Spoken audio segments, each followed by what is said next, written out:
Turn your Disney dream into a magical Disney vacation where princesses and the mouse Disney travel. Hey Peter, how you doing tonight? Oh, I'm so good.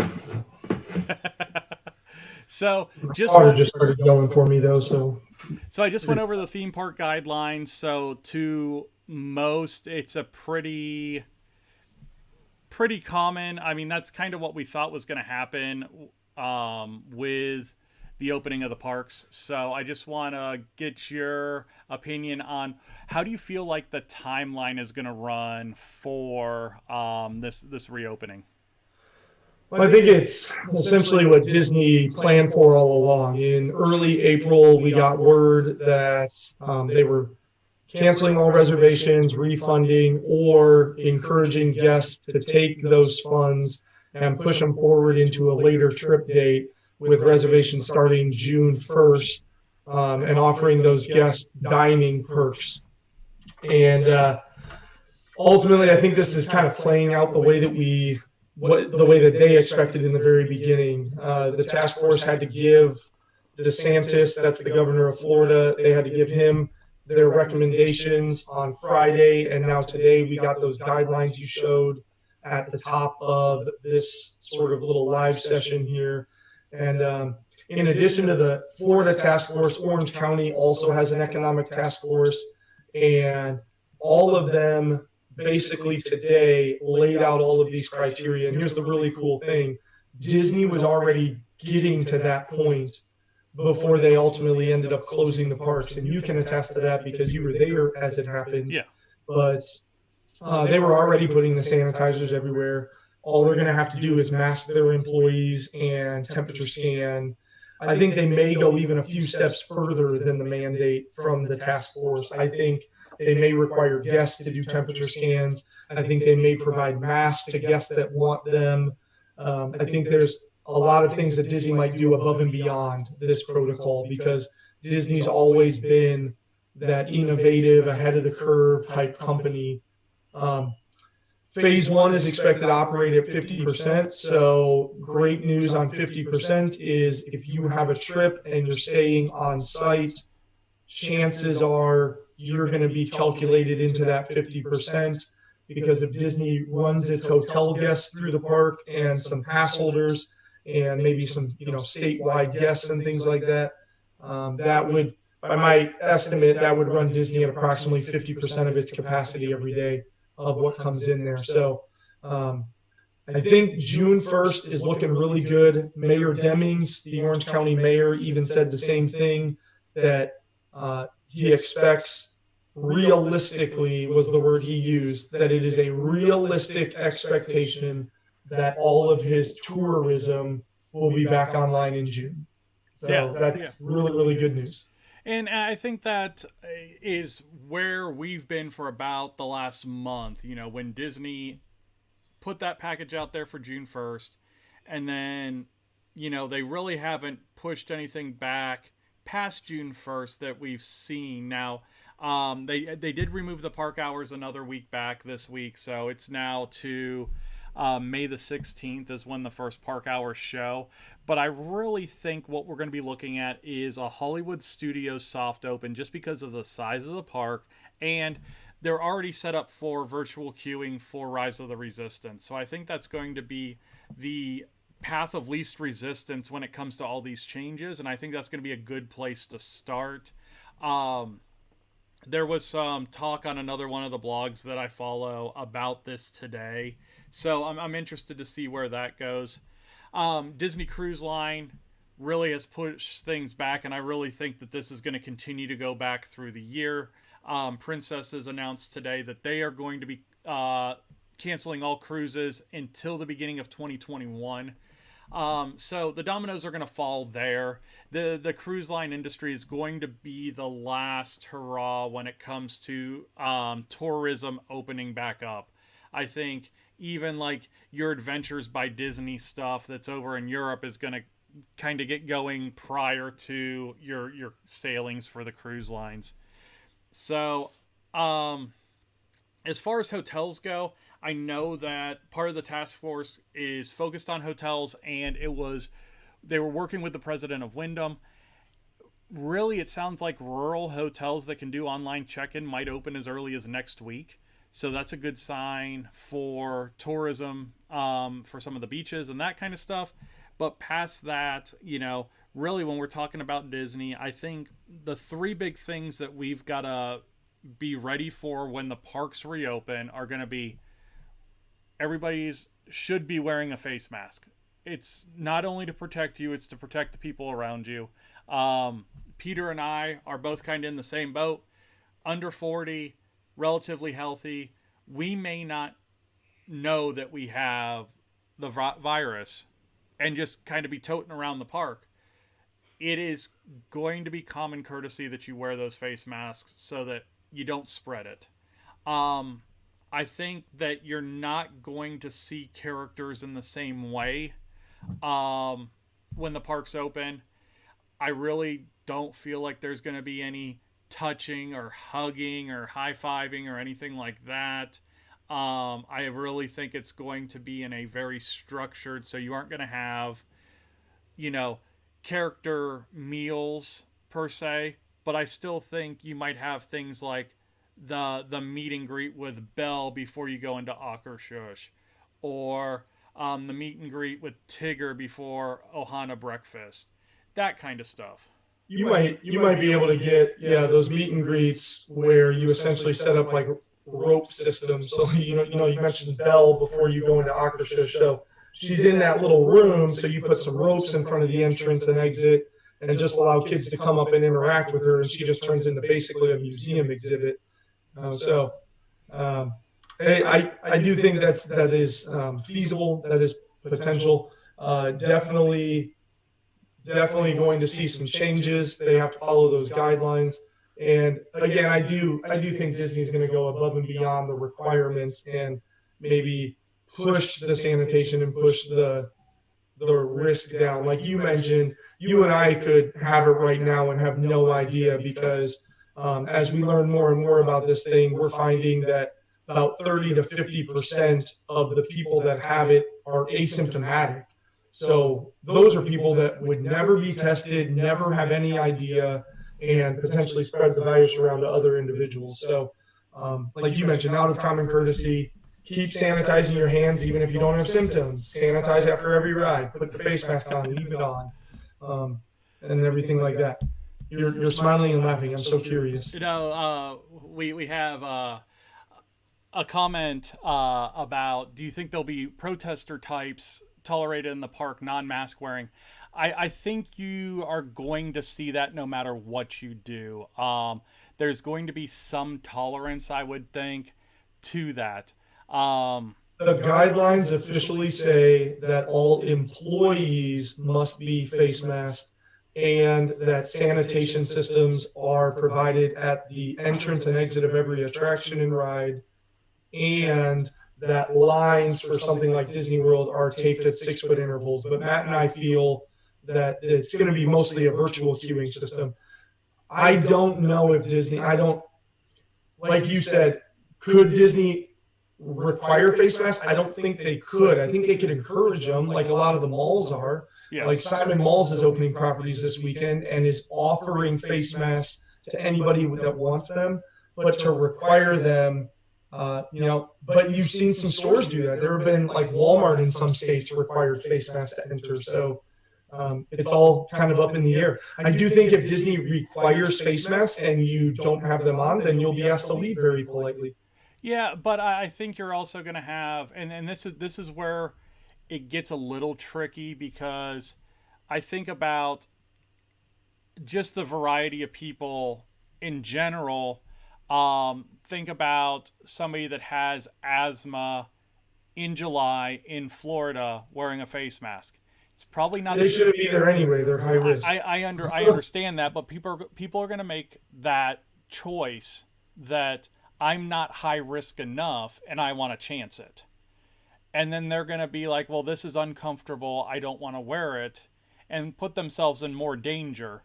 Also, children. It's really, I think, especially smaller children. Now, mine are 9 and 5. I don't think I'm going to have any problem with them as long as I have light masks for them. But I know, like, just going to the doctor's office, my son really resisted wearing, a bandana made face shield.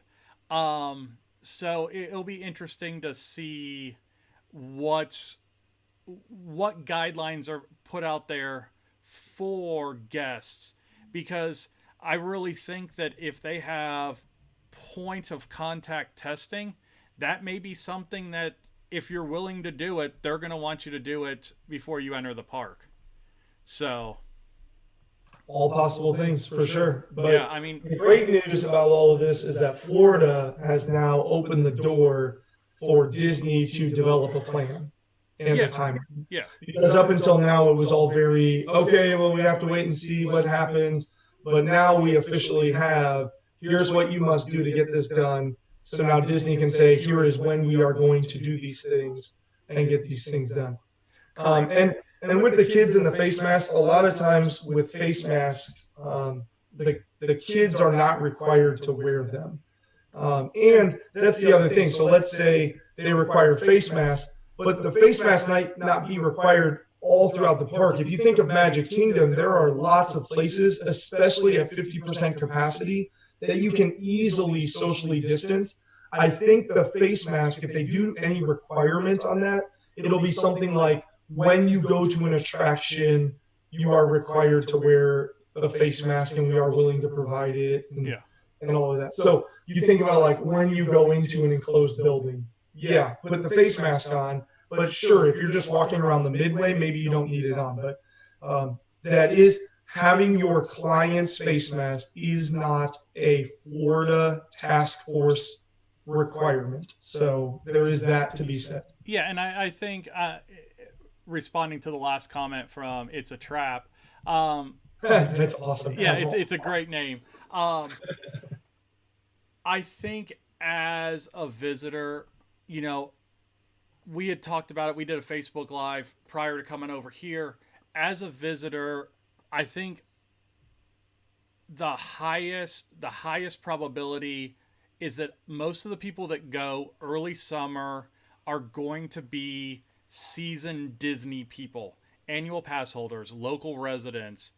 And then as it opens up to national guests, it's going to be people that had those trips booked in March, and April and May, that took advantage of that June 1st package deal.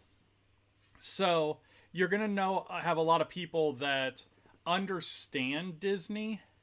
And it's going to be a lot more of those people than people that are taking their first trip, I would feel. So you're going to have people that may be a little bit more willing to adopt some of these kind of out of the normal policies that might just be air quote guidelines from the park, but they may be willing to do that because, a lot of these people have probably already Disney styled face masks for them and their family to wear for their trip. That's what I was going to say. If Disney makes face masks a guideline and puts a kiosk at the front of every park with princess and all other sorts of crap, they're going to fly off the shelves like ear headbands, and your kids will be like, oh my God, it's awesome. I get to wear Stitch on my face. Yep. And they make up the deficit that they lost in 3 months. Right, I mean, right there, boom, hottest ticket item in the shops. Yeah. I need a face mask for every day and outfit at Disney. So the other thing is, you mentioned Simon Malls opening up, and they're really putting it up to the individual stores on which what that individual store wants to do. I haven't heard anything from Disney about if the Disney stores are going to be reopening with Simon Malls, since it's going to be kind of state by state, and the retail industry is going to be opening up in different phases. So I'm interested to see that because, honestly, I missed the April Minnie's Main Attraction release, and my daughter's. I even reminded you. No. Oh no, I got April's. I missed March's because we were at the park. So did I. And we were busy. Yeah, and my daughter's not my best friend right now because of it. So yeah. So needless to say, I'm hoping there's a stockpile of those down in the parks. when So, they reopen. so what they said is the Disney stores are actually going to get their allotment for that month. Um, when the stores reopen. So that opening date for me is kind of important to make Yeah. my 9-year-old happy. Run over there and grab March real quick. If you do, grab me a set because I also missed March. Because you and I believe we were recording podcasts that morning. Yeah, Either recording podcasts or golfing. yeah, it was one of the two, and we completely dropped it. Yep. DVC Life, thanks for chiming in. Glad you found the podcast.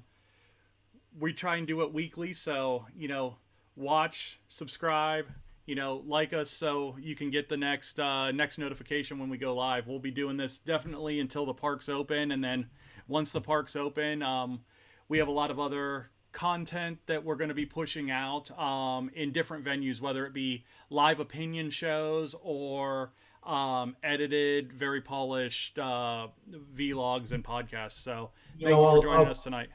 Yeah, I'll teaser that as well. That I'll kind of let them know. In addition to our info series that we've been working on, you and I are starting to focus on ride points of views and reviews. So I'm really excited to get that going. I'm happy to tease that right here that we're going to be starting to mess around with some of the attractions around the park. So definitely some content for everybody coming. So really, just to recap and kind of wrap up, since we're around that 20-minute mark today, Florida Task Force released their guidelines put together in accordance with and in conjunction with working with Universal and Disney on how the theme park should open, and outlined guidelines for a couple of phases. Phase 1, they would like the parks to open at about 50% capacity, 6-foot social distancing markers within the ride queues, upgraded sanitation procedures, hand sanitizer all over the park, and guidelines to not require but to suggest that staff 65 and older stay home for the time being.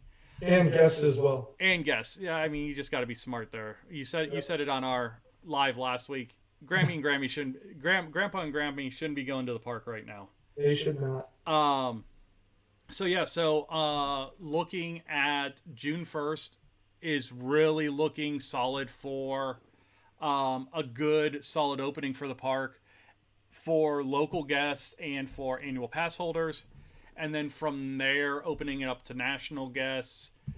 I think our thoughts are it's going to be resort guests only for a while. And then maybe once they get to phase 3, opening up to other hotels. And then maybe requiring international guests to hold off at least through the summer, maybe as late as the beginning of next year. Yeah, I think international guests are probably a phase 3 thing. If we're just talking about numbers of people, Disney could always say, all right, we open our resorts, that's about 50% capacity. We allow our good neighbor hotels to come in, that pushes us to about 75% capacity. So all of these phases, if I think about the way that Disney and its properties are structured, the phases all kind of make sense. It's just up to Disney to say, this is officially what we're doing and when. Yeah. So thank you guys for joining us. We'll get this. I want to chop out that little video glitch at the beginning, and I'll get this posted on the page probably sometime tonight. And we'll be back at it probably Thursday. At least me, maybe Peter as well, depending on his schedule. So thanks for joining us again, and you guys have a good night.